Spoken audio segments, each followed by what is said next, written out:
Isa po sa mga kilalang abogado, election lawyer, veterano na talaga sa batas, ang nagsabing hindi tama ang plano ng ibang senador na resolution lang para mawala na ang impeachment ni Sara Duterte.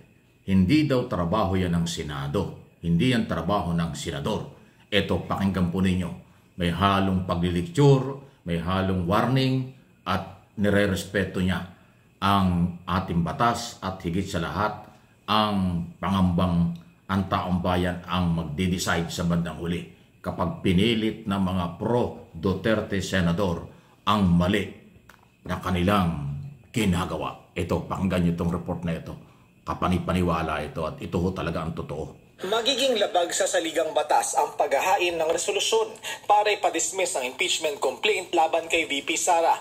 Ito ang tingin ng batikang election lawyer na si Attorney Romulo Macalintal, kasunod ng pagsulong ni Senator Bato de la Rosa ng de facto dismissal ng isinampang reklamo para hindi na matuloy ang impeachment trial.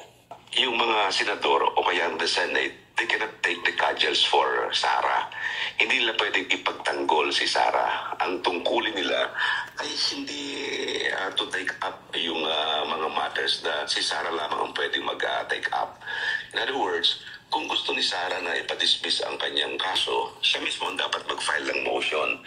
Hindi pwedeng yung mga senador ang magpapile ng motion kasi ang tungkulin nila ay para dinggin yung kaso, hindi para tulungan ang may kaso. In other words, they are there to decide and not to take side. Giit ni Macalintal, kailangang maging patas ang mga magiging senator judge at hindi agad husgahan ang kaso. Ito anyang ipinunto sa mga hukom sa isang nadesisyon ng kaso ng Korte Suprema. Kung hindi, magiging tatlong magkakataliwas na papel ang gagampanan ng mga senador, complainant, prosecutor at judge. Otherwise, mangyayari, piniprejudge na ng mga nasabing mga senador na mag-aay ng sabing resolution ang magiging kahihinatnan ng kaso. Ipinakikita agad nila na sila ay panig kay Sara, which should not be the case. They should be impartial. They should not be partial. Kung ipipilit ito at makakakuha ng sapat na boto para ibasura ang kaso, tingin ni Macalintal, maaaring hindi makialam ang Korte Suprema. Pero taong bayan na anya ang bahalang humusga, lalo't makikita na kung kanino kumakampi ang bawat senador. These are all political issues. Sila magdi-decide yan.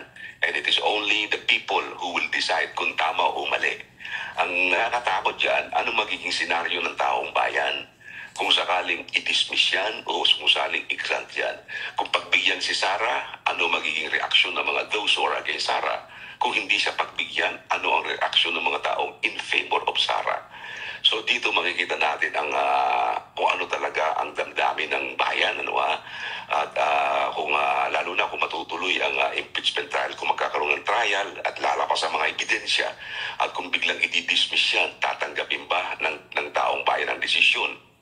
Pero sa opinyon ni Macalintal, hindi pwedeng tumawid sa 20th Congress ang impeachment trial. Yan ang paniniwala niya. Anyway, so malinaw po yan na sinasabi ni Atty. Macalintal na siyang abogado. Na election lawyer yan eh. So ayun. Tama naman yun. Ako naniwala akong ganun. Ang judge hindi pwedeng maging abogado ng nasasakdal. Ang judge, senator judge, ay hindi pwedeng abogado ng impeachable official. Lalo nang nasa kanila na ang article of impeachment. Talagang kapalmoks talaga eh. Ang linaw. Ang linaw pa sa sikat ng araw na maling-mali ang ginagawa ng ibang senador. Bias na bias sila samantalang sinay senador ng Republika.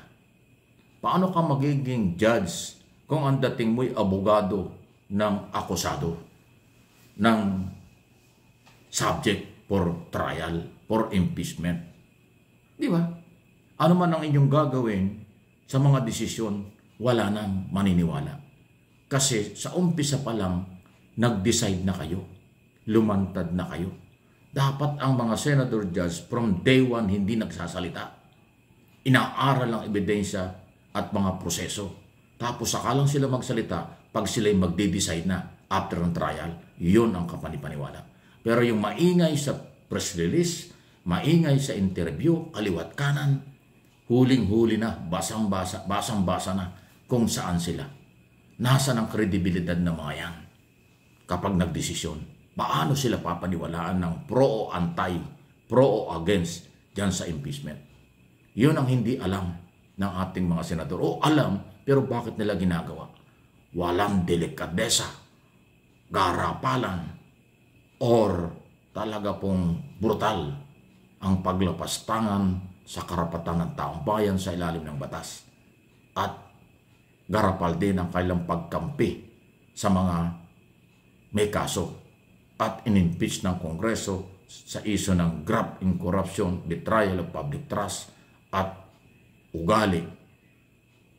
Ang pinag-uusapan dito, pangalawa sa pinakamataas na posisyon sa pamahalaan, hindi barangay chairman, hindi kung ano.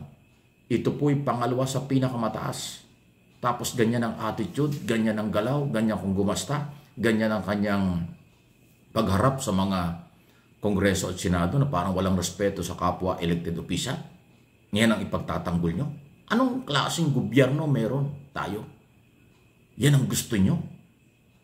Aba, maawa naman kayo at mahiya kayo sa mga mamamayang Pilipinong matino, matatalino at professional. May malasakit at pagmamahal sa ating bayan. Hindi lahat ng oras kayo ang dapat masunod. Kaya nga meron tayong batas. Yun ang ating magiging gabay at dapat sundin. Padami po ng padami na ang mga abogado nagsasalita. Anumang grupo ang mga abogado kung saan ang gagaling, iisa ang halos dating ng paliwanag.